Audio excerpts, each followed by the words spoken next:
नमस्कार विद्यार्थी मित्रांनो, welcome to the world of chemistry, welcome to RCC. तर प्रीवियस क्लासमध्ये आपण दोन बॉन्ड्स डिस्कस केलेले, मेटॅलिक बॉन्ड काय तो पाहिला आणि आयोनिक बॉन्ड काय ते देखील स्टडी केलं। What is metallic bond? It is the electrostatic force of attraction that exists in between positively charged kernels and negatively charged electrons. लॉरेन्झचं एक मॉडेल बघितलं आपण, इलेक्ट्रॉन सी मॉडेल किंवा इलेक्ट्रॉन गॅस मॉडेल। मी सांगितलं metallic बॉन्डवर असे directly MCQs तयार होत नाहीत, ठीक आहे। परत पाहिलं आपण concept of ionic bond. What is ionic bond? दोन डेफिनेशन सांगितल्या। पहिली definition, the bond which is formed by complete transfer of electron from one atom to another atom. एक एटम कडून दुसऱ्या एटम मध्ये कंप्लीटली इलेक्ट्रॉन ट्रान्सफर होतात, तिथून तयार झालेला बॉन्ड आयोनिक बॉन्ड।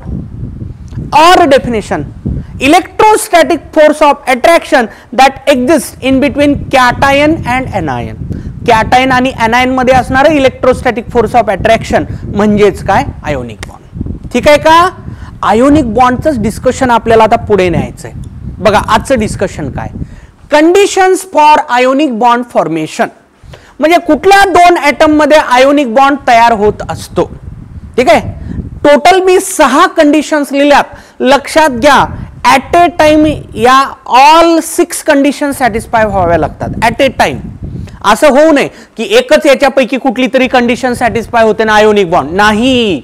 मी म्हणतोय या सगळ्याच्या सगळ्या conditions at A time satisfy झाल्या पाहिजेत, ऍट ए टाइम।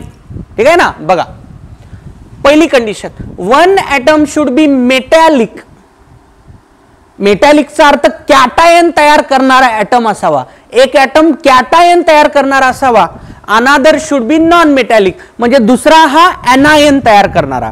एक कॅटायन फॉर्मिंग पाहिजे, दुसरा एनायन फॉर्मिंग पाहिजे। एक कॅटायन फॉर्मिंग, दुसरा एनायन फॉर्मिंग, ही पहिली कंडिशन।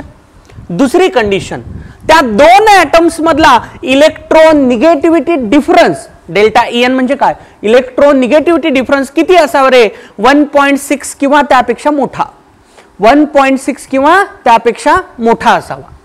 पुढे बघा, low ionisation enthalpy of metallic atom, म्हणजे जो एटम कॅटायन तयार करतोय त्याची आयोनायझेशन एन्थाल्पी लो असली पाहिजे। का सर? अरे what is ionisation enthalpy? It is amount of energy required to remove an electron. बरोबर आहे ना? इलेक्ट्रॉनचं रिमूव्हल केल्यानंतर काय तयार होत असतं? कॅटायन। जेवढी आयोनायझेशन एन्थाल्पी कमी असते, तेवढं कॅटायनचं फॉर्मेशन इझी बनतं, कॅटायन तेवढा इझिली तयार होतो। ठीक आहे का? Low ionisation enthalpy of metallic atom कशासाठी? कारण कॅटायनचं फॉर्मेशन इझी बनण्यासाठी। पुढची कंडिशन बघा, high electron gain enthalpy with negative sign of non metallic atom. What is electron gain enthalpy? It is amount of energy released or absorbed. आपल्याला माहिती आहे, पाहिले तुम्ही, इलेक्ट्रॉन गेन एन्थाल्पीला दोन्ही साइन असतात, निगेटिव्ह पण असतं, पॉझिटिव्ह पण असतं। निगेटिव्ह जर असेल sign, what is the meaning? Release of energy. Negative sign आलं म्हणजे एनर्जीचा काय रे बाबा? रिलीज। आणि पॉझिटिव्ह आलं तर एनर्जीचं काय? ऍब्झॉर्प्शन। ठीक आहे ना? तर मला कोणतं साइन पाहिजे? निगेटिव्ह पाहिजे। Electron gain enthalpy with negative sign पाहिजे, पण मोठी पाहिजे। आता हे हाय का बरं, हे का बरं लो नाही? लक्षात घ्या, electron gain enthalpy with negative sign जेवढी मोठी असते त्याचा अर्थ असतो एनायनचं फॉर्मेशन इझी। आपल्याला माहिती आहे, electron gain enthalpy with negative sign whole periodic table मध्ये सगळ्यात जास्त कोणाचे रे? क्लोरीनचे। म्हणजे Cl- सगळ्यात इझिली तयार होणारा एनायन आहे। Cl- सगळ्यात इझिली तयार होतो, सगळ्यात इझिली, कारण जेवढा जास्त एनर्जीचा रिलीज तेवढी स्टॅबिलिटी जास्त। बरोबर आहे ना? एनर्जी जास्त रिलीज व्हायली म्हणजे स्टॅबिलिटी जास्त असणार आहे। High electron gain enthalpy with negative sign कशासाठी? High electron gain enthalpy with negative sign झालं की नॉन मेटलचा एनायन इझिली तयार होतो। लो आयोनायझेशन एन्थाल्पी कशासाठी? कॅटायन इझी तयार होतो, आणि याचा अर्थ एनायन इझिली तयार होतो। ठीक आहे, आता पुढे बघा, हाय लॅटिस एन्थाल्पी। मी लॅटिस एन्थाल्पी बद्दल सध्याला काहीच बोलणार नाही, कारण लॅटिस एन्थाल्पी हा पॉइंट एकदम डिटेलमध्ये आपल्याला स्टडी करायचा आहे, एकदमच डिटेलमध्ये स्टडी करायचा आहे, ठीक आहे ना, एकदम डिटेलमध्ये. हे झाल्या झाल्या मला पॉइंट हाच डिस्कस करायचा आहे, लॅटिस एन्थाल्पी वाला, ठीक आहे का. हा लॅटिस एन्थाल्पी आपण डिटेलमध्ये पाहणार आहोत. सध्याला एवढं लक्षात घ्या की सरांनी काहीतरी म्हणले बाबा लॅटिस एन्थाल्पी, ठीक आहे. आजच्याच लेक्चरमध्ये लॅटिस एन्थाल्पी डिटेलमध्ये मी डील करणार आहे, ठीक आहे. आणि शेवटचं एक नीड आहे, कंडिशन आहे, overall decrease in energy. Energy overall डिक्रीजच झाली पाहिजे का सर? अरे मी पहिल्या लेक्चर मध्ये सांगितलंय तुम्हाला, जेवढी एनर्जी जास्त डिक्रीज होईल, जेवढी एनर्जी जास्त डिक्रीज होईल तेवढी स्टॅबिलिटी वाढेल, तेवढी स्टॅबिलिटी वाढेल. सोडियम आणि क्लोरीन एकमेकांकडे अप्रोच करतायत, ठीक आहे, एकमेकांकडे अप्रोच करतायत. ड्युरिंग दॅट अप्रोच हे Na+ मध्ये कन्वर्ट झालं, Cl- मध्ये कन्वर्ट झालं, ठीक आहे ना. इथून तयार झाला NaCl. आता NaCl ची एनर्जी कमी झाली पाहिजे, एनर्जी कमी होतेच, कारण काय, यांचे कॉन्फिगरेशन स्टेबल झाले ना. कॉन्फिगरेशन स्टेबल बनले किंवा बॉन्ड तयार झाला, बॉन्ड फॉर्मेशन लक्षात ठेवा, bond formation is always exothermic. Bond formation is always exothermic. लिहितोय मी इथं, bond formation is always exothermic. एक्झोथर्मिकचा अर्थ असतो रिलीज ऑफ एनर्जी. कुठलाही केमिकल बॉन्ड तयार होण्याची प्रोसेस ही कशी असते रे, एक्झोथर्मिक असते. कारण एनर्जीचा रिलीज झाला, एनर्जी जेवढी जास्त रिलीज होईल तेवढी स्टॅबिलिटी जास्त असते, तेवढी स्टॅबिलिटी जास्त असते.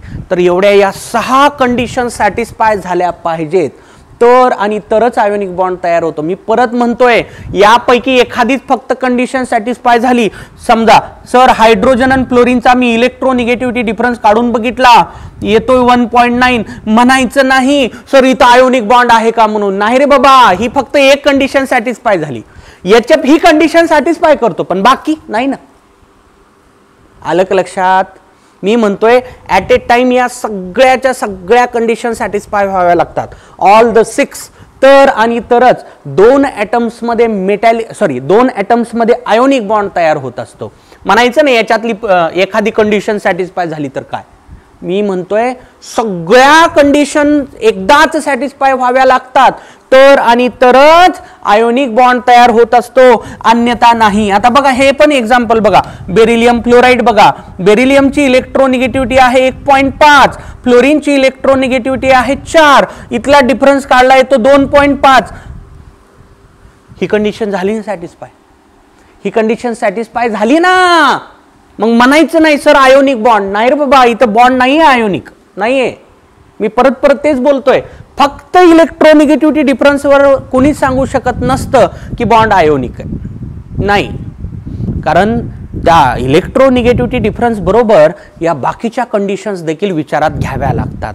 आता इथं कोणती कंडिशन फेल ठरते ते सांगतो तुम्हाला. इथं कंडिशन फेल ठरते ही, आपल्याला माहिती आहे बेरिलियमचे आयोनायझेशन एन्थाल्पी, बेरिलियमचं S2 कॉन्फिगरेशन आहे ना रे, जास्त आहे. बेरिलियमची आयोनायझेशन एन्थाल्पी किंवा आयोनायझेशन एनर्जी माहिती सगळ्यांना, बोरॉन पेक्षा जास्त आहे. आयोनायझेशन एन्थाल्पी बेरिलियमची जास्त असल्यामुळं बेरिलियम कॅटायन इझिली तयार होत नाही, आणि बेरिलियम कॅटायन इझिली तयार न झाल्यामुळं फ्लोरीन ॲनायन पण इझिली तयार होत नाही. कारण जोपर्यंत बेरिलियम इझिली इलेक्ट्रॉन लूज करणार नाही तोपर्यंत फ्लोरीन गेन करणारच नाही. फ्लोरीनला इलेक्ट्रॉन कोण देणार आहे? बेरिलियम तर देणार आहे ना. पण बेरिलियमचे आयोनायझेशन एन्थाल्पी जास्त असल्यामुळं त्याचा कॅटायन इझी तयार होत नाही, म्हणून फ्लोरीनचा ॲनायन इझिली तयार होत नाही, म्हणून इथं आयोनिक बॉन्डच नाही. मला काय म्हणायचं लक्षात घ्या, मला शेवटी एवढंच म्हणायचंय की ॲट ए टाइम या सगळ्या कंडिशन सॅटिस्फाय व्हाव्या लागतात, तर आणि तरच आयोनिक बॉन्ड तयार होत असतो. ओके, नोट करा. चला पुढचं discussion, general characteristics of ionic compounds. Ionic कंपाऊंडच्या काही जनरल फीचर्स, जनरल प्रॉपर्टीज, ठीक आहे ना. तर बघा, फर्स्ट फिजिकल स्टेट,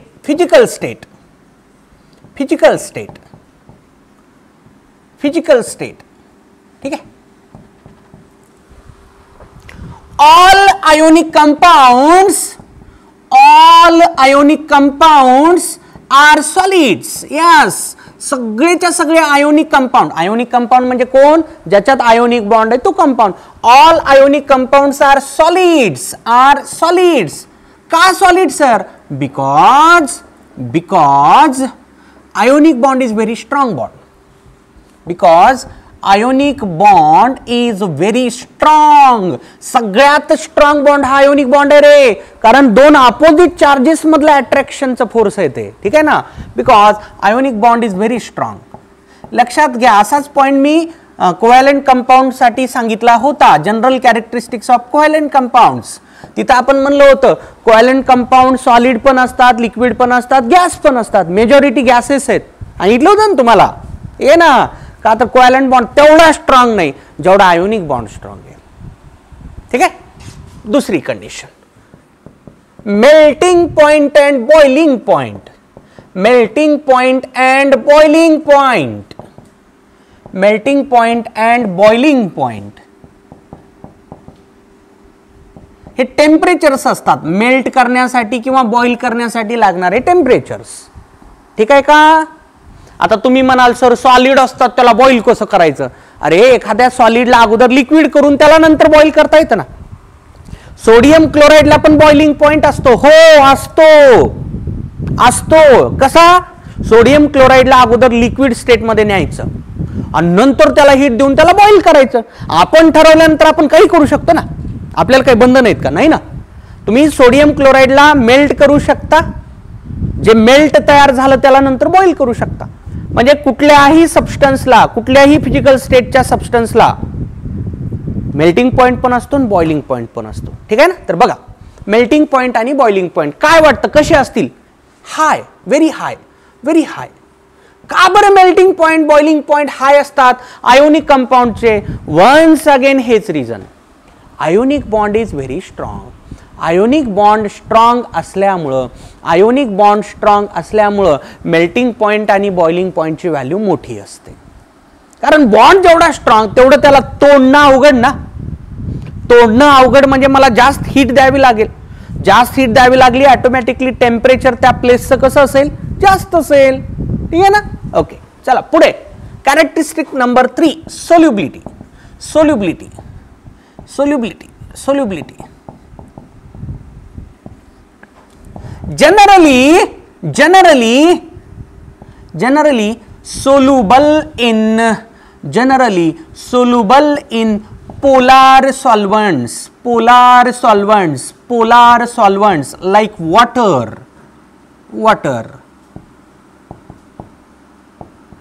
बघा, नेचरचा एक नियम आहे, लाईक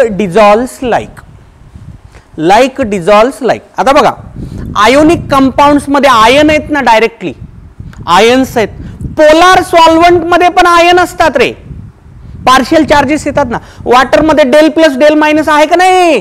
आपण पाहिलं ना डायपोल मोमेंट, याचा रिझल्टंट नॉन झिरो येतो का नाही? हा पोलार आहे. पोलार आहे म्हणजे त्याच्यात del plus del minus charges आहेत ना. आयोनिक कंपाऊंड मध्ये तर ऑटोमॅटिकली ऑलरेडी चार्जेस असतात. ठीक आहे ना. नेचरचा एक नियम असतो, like dissolves like. Ionic compounds मध्ये चार्जेस असल्यामुळं ते कशामध्ये जनरली सोल्युबल होत असतात रे? पोलार सॉल्व्हंट मध्ये सोल्युबल होत असतात, जसं की वॉटर. ठीक आहे ना. आता मी जनरली का म्हणलं त्याच्यासाठी थोडीशी वाट पाहावी लागेल तुम्हाला. याचे काही अपवाद येतात पण ते मी आत्ताच सांगणार नाही. जेव्हा आपण कन्सेप्ट ऑफ पोलरायझेशन किंवा फजान्स रूल, पुढे आपलं डिस्कशन असणार आहे, खूप महत्त्वाचं डिस्कशन आहे ते देखील, फजान्स रूल, त्या डिस्कशन मध्ये या जनरलीला मी इलॅबरेट करणार आहे. सध्याला एवढं लक्षात ठेवा की आयोनिक कंपाऊंडची सोल्युबिलिटी कशात असते? पोलार सॉल्व्हंट मध्ये असते, वॉटर सारखा सॉल्व्हंट. ठीक आहे ना. अरे तुला माहिती आहे ऑलरेडी, सोडियम क्लोराईड पाण्यात डिझॉल्व्ह होतो का नाही? होतो का नाही? का होतो? कारण वॉटर पोलार आहे आणि सोडियम क्लोराईड मध्ये आयन्स आहेत. Like dissolves like. ठीक आहे. चला पुढे बघा. कंडक्टिव्हिटी लक्षात घ्या. Ionic compounds are insulators. काय म्हणतो बघ रे, इन्सुलेटर्स. इन्सुलेटरचा अर्थ काय असतो रे, नॉन कंडक्टर. इन्सुलेटर म्हणजे जे इलेक्ट्रिसिटी कंडक्ट करत नाही त्याला काय म्हणतात, इन्सुलेटर. जे इलेक्ट्रिसिटी कंडक्ट करत नाही, जसं प्लास्टिक कंडक्ट करतं का इलेक्ट्रिसिटी, नाही ना, प्लास्टिक इन्सुलेटर आहे, किंवा लाकूड इन्सुलेटर आहे. Okay. Ionic compounds are insulators in solid state. काय म्हणायला बघ रे, सॉलिड स्टेट मध्ये आयोनिक कंपाऊंड्स इन्सुलेटर असतात. but they are good conductors. They are good conductors. They are good conductors in molten state or aqueous state. Molten state or aqueous state. E लक्षात सांगतोय मी काय असतं हे. आयोनिक सॉलिड इन्सुलेटर्स असतात. Ionic solid म्हणतोय मी, पण ते गुड कंडक्टर बनतात जर मोल्टन स्टेट आणि ॲक्वियस स्टेट असेल तर. ठीक आहे, लक्षात येईल तुमच्या. समजा आपण घेतलं मीठ, सोडियम क्लोराईड, सॉलिड घेतलं. Solid sodium chloride in electricity conduct करत नाही. नो, का करत नाही सर, आयोनिक कंपाऊंड आहे ना, असं कसं. अरे सोडियम क्लोराईड सॉलिड स्टेट मध्ये जर धरला ना, याच्यात जे आयन्स आहेत ना, Na+ आणि Cl- हे आयन फ्री नसतात. त्या आयन्सला मोशनच नसते. आयन्सला मोशन नसते. आयन्सला मोशन नसल्यामुळं हे काय झालं रे, इन्सुलेटर झालं. इन्सुलेटर झालं, इन्सुलेटर झालं. पण मी जर समजा असं लिहिलं, NaCl लिक्विड लिहिला, म्हणजे मी काय केलं, सोडियम क्लोराईडला हीट दिली. एकटं मीठ घ्यायचं, आपण घरी करू शकतो. मीठ घ्या आणि त्याला हीट देत बसा. इतकी त्याला हीट द्या की ते लिक्विड स्टेट मध्ये कन्वर्ट होईल. तुम्ही हीट देऊन जर लिक्विड स्टेट मिळवली, हीट प्रोव्हाइड केली आणि लिक्विड स्टेट मिळवली, तर त्याला म्हणायचं असतं मोल्टन स्टेट. मोल्टन म्हणजे वितळलेली स्टेट, मेल्ट झालेली स्टेट. साध्या भाषेत वितळवलं आपण एखाद्या कंपाऊंडला, पाणी टाकायचं नाही, पाणी टाकायचं नाही, फक्त हीट देत चला. इतकी हीट द्या की ते लिक्विड स्टेट मध्ये कन्वर्ट होईल, त्याला म्हणतात मोल्टन स्टेट. तर NaCl लिक्विड असं दाखवलं जाईल त्याला. ठीक आहे ना. किंवा तुम्ही काय केलं, पाण्यामध्ये NaCl टाकलं. पाण्यामध्ये जर तुम्ही NaCl टाकलं तर तयार होत असते ॲक्वियस स्टेट. लक्षात घ्या, ॲक्वियस स्टेट. मोल्टन स्टेट मध्ये आणि ॲक्वियस स्टेट मध्ये खूप मोठा फरक आहे बघा. याच्यात पाणी नाही, फक्त हीट दिलं, लिक्विड स्टेट मध्ये नेलं. आणि ह्याच्यात काय केलं, NaCl मध्ये पाणी टाकलं. हे आहेत गुड कंडक्टर्स. हे आहेत दोघं गुड कंडक्टर्स. का सर, का सर? अरे सिंपल आहे बघा, विचार करा. NaCl सॉलिड का बरं इन्सुलेटर आहे, कारण आयन्स फ्री नाहीत. आयन्सच फ्री नाहीत. पण लिक्विड स्टेट मध्ये किंवा ॲक्वियस स्टेट मध्ये Na+Cl- सेपरेट होतात, आयन्स फ्री होऊन जातात, आयन्सला मोशन येते. आयन्सला मोशन आल्यामुळं हे दोघं व्हेरी गुड कंडक्टर बनतात. लक्षात ठेवा, हे कुठल्याही आयोनिक कंपाऊंडच्या बाबतीत लागू पडतं. समजण्यासाठी मी NaClचं एक्झाम्पल घेतलेलं आहे. लक्षात ठेवा, सॉलिड स्टेट मध्ये कुठलाही आयोनिक कंपाऊंड इलेक्ट्रिसिटी कंडक्ट करत नाही, तो इन्सुलेटर असतो. पण लिक्विड स्टेट मध्ये किंवा ॲक्वियस स्टेट मध्ये, मोल्टन स्टेट कळलं ना, मोल्टन स्टेटला आणखी एक नाव असतं, फ्युज्ड स्टेट. मोल्टन स्टेट म्हणजेच काय, फ्युज्ड स्टेट. म्हणजे तुम्ही वितळवलंय, त्याला हीट देऊ देऊ वितळवलंय, ती स्टेट. मोल्टन स्टेट मध्ये किंवा ॲक्वियस स्टेट मध्ये तो कसा बनतो, गुड कंडक्टर. का, तर इथं फ्री आयन्स असतात. इथं आयन्स फ्री होतात, फ्री होतात, आयन्सला मोशन येते. इथं आयन फ्री नसतात. No free ions, no free ion insulator, free ion good conductors. Okay, note करा. पुढचं characteristics, ionic compounds are hard and brittle. Hard and brittle, hard आणि ब्रिटल असतात ते. हार्ड कळतंय सगळ्यांना, ठीक आहे ना. हार्ड. ब्रिटल म्हणजे ठिसूळ. ब्रिटल म्हणजे ठिसूळ. आपण प्रॉपर फोर्स अप्लाय करून त्याला तोडू शकतो, त्याला म्हणतात ठिसूळपणा. ठीक आहे ना. आयोनिक कंपाऊंड्स हार्ड आणि ब्रिटल असतात. ओके, कोव्हॅलंट कंपाऊंड नसतात, आयोनिक कंपाऊंड असतात. ठीक आहे, परत बघा ionic reactions, they undergo ionic reactions, they undergo ionic reactions. बघा, कोव्हॅलंट कंपाऊंडच्या रिएक्शन्सला काय म्हणतात रे? Molecular reactions. कोव्हॅलंट कंपाऊंडच्या रिएक्शनला काय म्हणतात? Molecular reactions. कारण कोव्हॅलंट कंपाऊंडच्या रिएक्शन मध्ये कोण पार्टिसिपेट करतं? मॉलिक्युल्स. कोण करतं पार्टिसिपेट? मॉलिक्युल्स. आयोनिक कंपाऊंडच्या रिएक्शन्सला म्हणतात ionic reactions, which are very fast. या रिएक्शन्स खूपच फास्ट होत असतात, विच आर व्हेरी फास्ट. मी एक एक्झाम्पल सांगतो, लक्षात येईल. बघा रे, AgNO3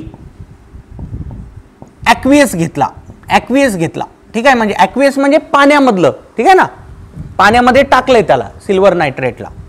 आणि दुसरा घेतला समजा KCl, हे पण ॲक्वियस घेतलं. मी म्हणलं मगाशी सॉलिड स्टेटमध्ये आयन फ्री नसतात, पण मोल्टन आणि ॲक्वियस स्टेटमध्ये ते फ्री असतात, म्हणजे हे आयन्स तयार झालेले असणार आहेत. ठीक आहे ना, आयन्स पार्टिसिपेट करतात रिएक्शन मध्ये. आयन्स इन्व्हॉल्विंग रिएक्शन म्हणजे आयोनिक रिएक्शन. पण मला सांगा, तुम्ही आता ऑर्गॅनिक शिकताय, CH4 आणि Cl2, इथं काय आयन्स येतात का रिएक्शन मध्ये? नाही ना.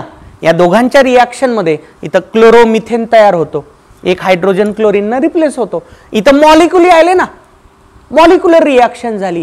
ही कोव्हॅलंट कंपाऊंडची, हा कोव्हॅलंट आहे, हा पण कोव्हॅलंट आहे, मॉलिक्युलर रिएक्शन. पण हे आयोनिक कंपाऊंड्स आहेत, आयन्स इन्व्हॉल्व होतात, आयोनिक रिएक्शन होतात. आणि आयन्स आल्यामुळे रिएक्शन खूप फास्ट होते. का फास्ट होते? आणि इथं बॉन्ड ब्रेकिंगची गरजच नाही, ऑलरेडी आयन तयार झालेले आहेत ना, पाण्यामध्ये टाकल्या आयन तयार होऊन गेले. इथं बॉन्ड ब्रेकिंगची गरज नाही, इथं फक्त बॉन्ड मेकिंग होत असते. इथं तसं नाही, बॉन्ड ब्रेकिंग आणि बॉन्ड मेकिंग दोन्ही असतं यांच्यात. कोव्हॅलंट रिएक्शन मध्ये, कोव्हॅलंट मॉलिक्युलच्या रिएक्शन्स मध्ये बॉन्ड ब्रेकिंग अगोदर होईल, त्यानंतर बॉन्ड मेकिंग होईल. अरे बॉन्ड तुटल्याशिवाय नवीन बॉन्ड तयार होतील का? नाही ना. इथं ते दोन्ही काम आहे, बॉन्ड तुटावे लागतात, नंतर नवीन बॉन्ड तयार होतात. इथं बॉन्ड तुटण्याची गरजच नाही, हे आयन फ्री होऊन गेले, पाण्यात गेल्या. मी ॲक्वियस लिहिलं ना, म्हणजे पाणी आहे. या रिएक्शन खूप फास्ट होतात, कारण अर्ध काम झालेलं आहे, बॉन्ड ब्रेकिंग झाली, आता फक्त बॉन्ड मेकिंग होत असते. याचा प्रोडक्ट असतो बघा असा, AgCl प्लस KNO3, हे देखील ॲक्वियस तयार होतात. ठीक आहे ना. तर आयोनिक कंपाऊंडच्या ज्या रिएक्शन असतात त्यांना म्हणतात आयोनिक रिएक्शन, ज्या कशा असतात रे? खूप फास्ट असतात. ठीक आहे, चला पुढे जाऊ. Next, isomerism. तुम्ही GOC मध्ये आयसोमेरिझम स्टडी केलं, GOC आलं, ऑर्गॅनिक आलं. ऑर्गॅनिक कंपाऊंड्स कसे असतात रे बाबा? कोव्हॅलंट असतात का आयोनिक असतात? कोव्हॅलंट असतात. कार्बन आयोनिक बॉन्ड तयार करतो का रे बाबा असा? हायड्रोजन बरोबर वगैरे, ऑक्सिजन बरोबर नसतो ना. तर तुम्ही आयसोमेरिझम हा पॉइंट बघितलात. आयसोमेरिझम हे कोणाला लागू होत असतं? कोव्हॅलंट कंपाऊंड्सला. लक्षात घ्या, आयोनिक कंपाऊंड्स डू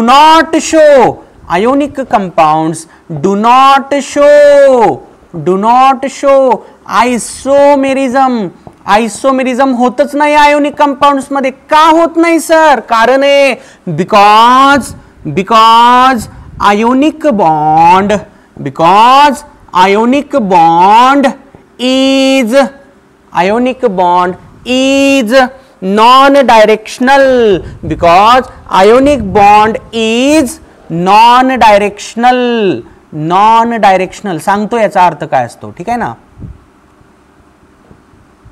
लक्षात घ्या, कोव्हॅलंट बॉन्ड हा विशिष्ट डायरेक्शनला तयार होत असतो. असाच पॉइंट मी तिथं पण सांगितलाय, कोव्हॅलंट बॉन्ड हा डायरेक्शनल असतो रे. कोव्हॅलंट बॉन्ड हा डायरेक्शनल असतो. दोन ॲटम मध्ये जो कोव्हॅलंट बॉन्ड तयार होतो एका विशिष्ट डायरेक्शन मध्ये तयार होत असतो. कारण कोव्हॅलंट बॉन्ड तयार होत असताना ऑर्बिटलचे ओव्हरलॅप होतात ना, ते कुठे रॅन्डम डायरेक्शनला होत नसतात, त्यांचं डायरेक्शन स्पेसिफिक असतं. आयोनिक बॉन्डचं तसं नाहीये. बघ रे, Na+ आणि Cl- या दोघांमधला आयोनिक बॉन्ड थिंक करा. समजा हा Na+ आहे, Cl- असा आला, इलेक्ट्रोस्टॅटिक फोर्स असणार आहे. असा आयोनिक बॉन्ड तयार होईल. हाच Cl- जर समजा इकडून आला तरी काही बिघडणार आहे का रे बाबा? नाही ना. फोर्स तर परत अट्रॅक्शन असणारच आहे ना. समजा इकडून आला Cl- काही बिघडेल का? नाही बिघडत. इकडून आला नाही बिघडत. म्हणजे कुठल्याही डायरेक्शन मधून Cl- येऊ द्या, Na+ त्याला अट्रॅक्ट करणारच आहे. आयोनिक बॉन्ड मध्ये डायरेक्शनला काहीच महत्व नाही. There is no need of direction in ionic bond. Ionic bond is non directional. कोणत्या डायरेक्शन मधून दोन आयन एकमेकांकडे अप्रोच करतायत याला काही म्हणजे रिस्ट्रिक्शनच नाहीये. कारण आयोनिक बॉन्ड म्हणजे काय रे? फक्त इलेक्ट्रोस्टॅटिक फोर्स ऑफ अट्रॅक्शन आहे, जे सगळ्या डायरेक्शन मधून कसं असतं? इक्वल असतं. Na+ न या इकडून आलेल्या Cl- बरोबर केलेलं अट्रॅक्शन इकडून आलेल्या बरोबर सारखं, इकडून आलेल्या बरोबर सारखं, इकडून आलेल्या सारखं, इकडून सारखं, इकडून सारखं, सगळ्या डायरेक्शन मधून अट्रॅक्शनचा फोर्स सारखा असतो. So ionic bond is non directional. Ionic bond non directional असल्यामुळं आयसोमेरिझम होत नाही. आपल्याला आयोनिक कंपाऊंडचं कधीच आयसोमेरिझम दिसणार नाही. पण कोव्हॅलंट बॉन्ड डायरेक्शनल असतो. कोव्हॅलंट बॉन्ड डायरेक्शनल असतो. ठीक आहे ना. म्हणून तर आयसोमेरिझम हा पॉइंट आलाय. जीओसी मध्ये आयसोमेरिझम येण्याचं कारण तर ते कोव्हॅलंट बॉन्ड डायरेक्शनल आहे. आयोनिक बॉन्ड नॉन डायरेक्शनल आहे. ठीक आहे का? ओके. चला शेवटचं नाही sorry second last characteristic feature आहे बघा. every ionic compound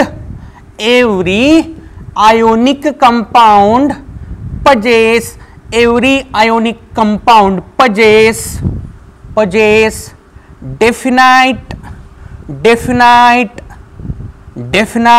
what definite? Three-dimensional structure. Definite three-dimensional structure called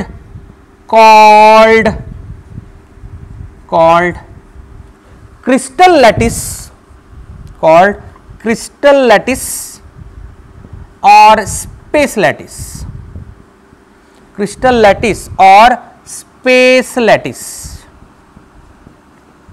पाहे काय असतं? प्रत्येक आयोनिक कंपाऊंडचं एक 3 डायमेन्शनल स्ट्रक्चर असतं. 3 डायमेन्शन कळतं ना? 3 डायमेन्शनल स्ट्रक्चर असतं. त्या स्ट्रक्चरला काय म्हणतात? क्रिस्टल लॅटिस किंवा स्पेस लॅटिस. क्रिस्टल लॅटिस किंवा स्पेस लॅटिस या टर्मची एकदम डिटेलमध्ये स्टडी तुम्ही करणार आहात. 12th सिलेबस मध्ये एक टॉपिक आहे सॉलिड स्टेट. माझा विश्वास जर तुम्हाला वाटत नसेल, तुम्ही काय करा, सॉलिड स्टेट टॉपिक काढा 12वीचा, त्याच्यात तुम्हाला हा टर्म दिसेल क्रिस्टल लॅटिस किंवा स्पेस लॅटिस. त्यामुळे हे आपल्याला इथं नाही स्टडी करायचं. ठीक आहे ना? एवढं लक्षात घ्या की बाबा प्रत्येक आयोनिक कंपाऊंडला एक स्ट्रक्चर असतं. त्या स्ट्रक्चरला काय म्हणतात रे? क्रिस्टल लॅटिस किंवा स्पेस लॅटिस. ठीक आहे का? नोट करा. शेवटचं कॅरेक्टरिस्टिक फीचर, शेवटचं बघा, सिंपल आहे.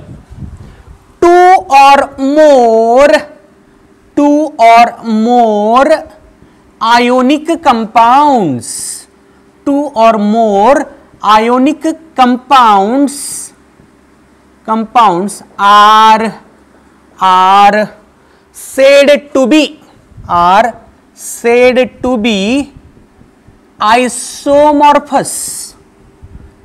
said to be isomorphous. If electronic configurations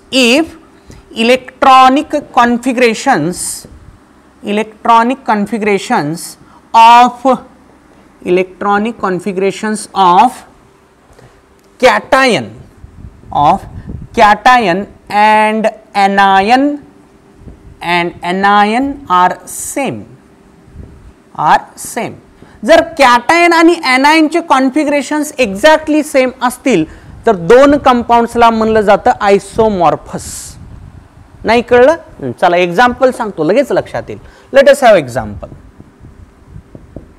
पहिलं एक्झाम्पल बघा, NaF आणि MgO ही पेअर धरू आपण. ठीक आहे ना? हे एक एक्झाम्पल घ्या, एक दुसरे एक्झाम्पल पण घेऊ आपण. ठीक आहे? दुसरे एक्झाम्पल घेऊ आपण. समजा मी घेतलं NaCl घेतलं आणि दुसरं घेऊ MgS. चालेल, MgS. आता मला सांगा याच्यात कॅटायन कोण आहे रे बाबा? Na+ आहे. Na+ कॉन्फिगरेशन काय? 2,8. मी Na+ म्हणायलो हा. Na+ याच्यात कॅटायन कोण आहे? मॅग्नेशियम +2. असं सेपरेट करून लिहू. चला सेपरेट करून लिहितो म्हणजे तुम्हाला समजायला आणखी सोपं जाईल. ठीक आहे. इथले कॅटायन कोण आहेत बघा. इथला कॅटायन आहे Na+. Na+ कॉन्फिगरेशन काय? 2,8. इथला कॅटायन काय? Mg+2. Mg+2चं पण कॉन्फिगरेशन लिहून बघा 2,8च येतं. झालं का नाही? कॅटायनचं कॉन्फिगरेशन सेम. आता इथला anion घ्या F- आणि तिकडचा anion घ्या O-2. F- कॉन्फिगरेशन येतं परत 2,8. O-2चं पण येतं 2,8. बघा सेम झालं का नाही? हे दोघांचं सेम झालं कॉन्फिगरेशन आणि या दोघांचं सेम झालं. सगळ्यांचं सेम असण्याची गरज नाही रे. कॅटायन आणि anion सेम नाही. इथला कॅटायन इथला कॅटायन सेम पाहिजे, इथला anion आणि इथला anion पण सेम पाहिजे. दोन हा कन्सेप्टच पेअर ऑफ आयोनिक कंपाऊंड साठी.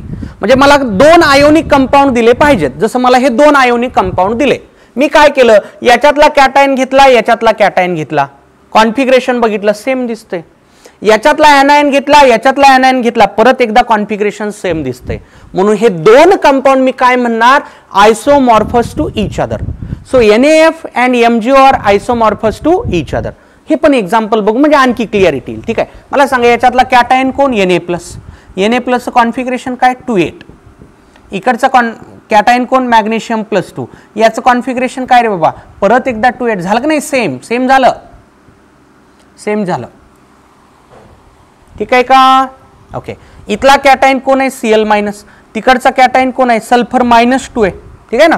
Cl- कॉन्फिगरेशन बघा 288 असतं आणि S-2चं पण 288च येतं. परत एकदा कसं झालं? हे सेम झालं. बघा इथला कॅटायन इथला कॅटायन सेम आहे, इथला anion इथला anion कॉन्फिगरेशन सेम आहे. एकाच कंपाऊंड मधला कॅटायन anion बघायचं नाही रे तुला. 2 कंपाऊंड दिले जातील, पेअर आयसोमॉर्फिझम हा कन्सेप्टच पेअर ऑफ आयोनिक कंपाऊंड्सला लागू होत असतो. तुला काय करायचं? पहिल्या कंपाऊंडचा कॅटायन घे, दुसऱ्या कंपाऊंडचा कॅटायन घे, दोघांचे कॉन्फिगरेशन बघ. जर सेम असतील, फक्त कॅटायनच इनफ नाही, परत पहिल्या कंपाऊंडचा anion घे, दुसऱ्या कंपाऊंडचा anion घे, त्यांचं कॉन्फिगरेशन चेक कर. बघा इथला कॅटायन इथला कॅटायन सेम आहे, इथला anion कॉन्फिगरेशन सेम आहे. सिमिलरली इथं पण तसंच झालं. इथला कॅटायन सेम आहे, इथला anion कॉन्फिगरेशन सेम आहे.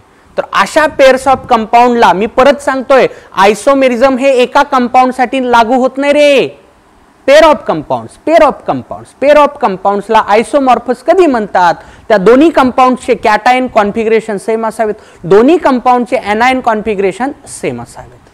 मला एक क्वेश्चन असाच विचारला कुणीतरी डाऊट मध्ये की सर तुम्ही हे असे कॉन्फिगरेशन का घेताय?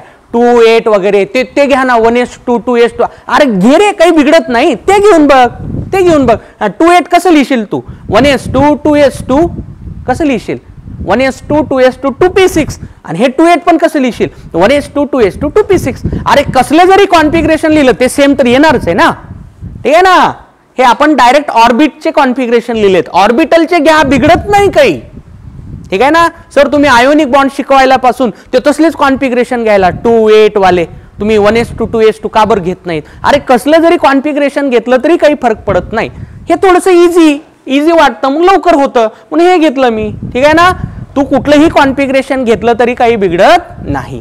तुला असं घ्यायचं घे, नाही 1s2 2s2 2p6 3s2 तसलं घ्यायचं असेल ते घे, फरक काही पडत नाही. ठीक आहे का? नोट करा. पुढचं डिस्कशन हा पॉइंट व्हेरी इम्पॉर्टंट आहे. फक्त याच टॉपिक साठी नाही रे बाबा, केमिस्ट्रीच्या बऱ्याच टॉपिक मध्ये तुला हा शब्द पाहायला मिळतो.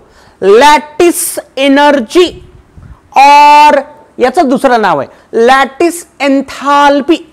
लॅटिस एनर्जी और लॅटिस एन्थाल्पी, याला लॅटिक असं प्रोनाउन्स करायचं नाही रे, लॅटिक नाही, हे लॅटिस एनर्जी और लॅटिस एन्थाल्पी. बघा याचा सिम्बॉल असा असतो डेल्टा एल फॉर लॅटिस.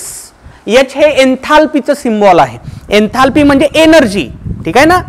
आत्ताच्या स्टेजला एन्थाल्पीला एनर्जी म्हणायला हरकत नाही, ठीक आहे ना. लॅटिस एन्थाल्पी, लॅटिस एनर्जी, ठीक आहे. तर याच्यात दोन डेफिनेशन्स आहेत, तर मी दोन्ही डेफिनेशन लिहितो. दोन्ही डेफिनेशनला with the help of same example मी एक्सप्लेन करण्याचा प्रयत्न करतो. बघा, दोन डेफिनेशन लिहितोय. पहिली definition, the amount of energy, the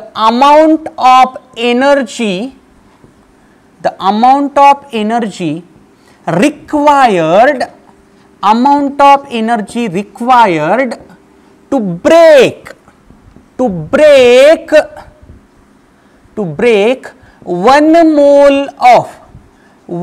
mole of ionic solid, 1 mole of ionic solid into its constituent gaseous ions. Definition ची डिमांडच आहे रे, आयन्स हे गॅसियस स्टेट मध्येच तयार झाले पाहिजेत.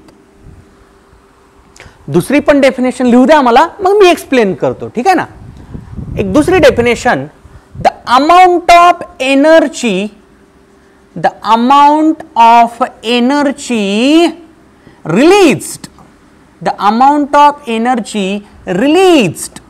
released when 1 mole of इकडे एनर्जी ऍब्सॉर्ब म्हणलंय, सॉरी एनर्जी रिक्वायर्ड म्हणलंय, ठीक आहे ना. इथे एनर्जी रिलीज म्हणतोय.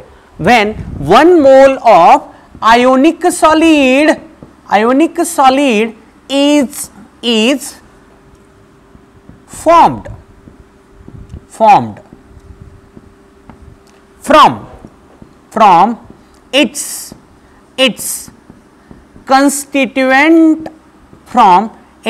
constituent gaseous ions. आता डेफिनेशनची डिमांड आहे, डेफिनेशनला कधी चॅलेंज करायचं नाही रे. केमिस्ट्री मध्येच नाही बोलत तुम्हाला मी, फिजिक्स मध्ये पण आणि बायो मध्ये पण डेफिनेशनला कधी चॅलेंज नसतं, जे आहे ते मानावं लागतं, ठीक आहे ना. गॅसियस आयन्स, ठीक आहे. मी डिफरन्स एक्सप्लेन करत नाहीये तुम्हाला, असं समजेल का कुणी रे बाबा हे लॅटिस एनर्जी हे लॅटिस एन्थाल्पी, नाही रे बाबा. या दोन्ही डेफिनेशन लॅटिस एन्थाल्पीच्याच आहेत. काही तो ऑर शब्द लाव रे बाबा, तसंच बरं राहील, नाहीतर काही अर्थ काढतात तुम्ही, तुमचा काही भरोसा नाही. ऑर, ही ऑर डेफिनेशन आहे. I am not saying difference. ही पण डेफिनेशन चालते लॅटिस एन्थाल्पीला, ती पण चालते. आता ही कधी ती कधी, ठीक आहे. बघू आता एक एक्झाम्पल घेऊन सांगतो तुम्हाला. amount of energy required to break 1 mole of ionic solid into its constituent gaseous ion. समजा माझ्याकडे NaCl सॉलिड आहे, 1 मोल आहे, म्हणजे याचा अमाउंट किती आहे, 1 मोल आहे. मोल हा अमाउंट साठीचा टर्म आहे, पुढचा टॉपिक मोल कन्सेप्टच असणार आहे, ठीक आहे ना. 1 मोल माझ्याकडे सोडियम क्लोराइड आहे, सॉलिड आहे, ठीक आहे ना. आता मी ठरवलं याला ब्रेक करायचं. आता याला ब्रेक करायचंय म्हणजे मला कॅटायन आणि एनायन सेपरेट करायचे, कारण NaCl तयार कसा झाला, कॅटायन आणि एनायन कंबाईन होऊन ना. मला करायचे का आता Na प्लस आणि Cl मायनसला एकमेकांपासून बाजूला करायचंय. पण मला त्यांना कोणत्या स्टेट मध्ये न्यायचं रे बाबा, गॅसियस. डेफिनेशनची डिमांड आहे, डेफिनेशनला चॅलेंज करायचं नाही. 1 मोल आयोनिक सॉलिडला मला तोडायचंय, 1 मोल आयोनिक सॉलिड तोडून मला कन्स्टिट्युएंट गॅसियस आयन्स तयार करायचे. आता याचे कन्स्टिट्युएंट आयन कळतंय कोणाला, Na प्लस आणि Cl मायनस, पण कोणत्या स्टेटमध्ये, गॅसियस स्टेटमध्ये. आता हे करण्यासाठी इथं काहीतरी एनर्जी तुम्हाला सप्लाय करावी लागते. इथं एनर्जी सप्लाय करावी लागली. जी एनर्जी तुला सप्लाय करावी लागली, समजा 200 जूल एनर्जी मला इथं सप्लाय करावी लागली. मी म्हणणार lattice enthalpy of NaCl is 200 joule. Me example म्हणून सांगायलो व्हॅल्यू, पाठ करू नका कोणी, ठीक आहे. जी काही एनर्जी तुम्हाला या प्रोसेससाठी अप्लाय करावी लागेल, सप्लाय करावी लागेल, त्याला म्हणणार तुम्ही लॅटिस एन्थाल्पी ऑफ NaCl, ठीक आहे का. आता बघा या डेफिनेशनचा अर्थ, amount of energy released when 1 mole of ionic solid is formed. आता उलट व्हायलं, 1 मोल आयोनिक सॉलिड तयार झाला पाहिजे, 1 मोल आयोनिक सॉलिड तयार झाला पाहिजे, ज्या अर्थी म्हणतोय मी मला आता NaCl सॉलिड लिहावं लागेल प्रोडक्ट साईडला ना. इथे NaCl ब्रेक करायला होतो आपण, आता इथे NaClचं काय व्हायलं, फॉर्मेशन व्हायलं. आता इथं कोण येतील मग, फ्रॉम इट्स कन्स्टिट्युएंट गॅसियस आयन.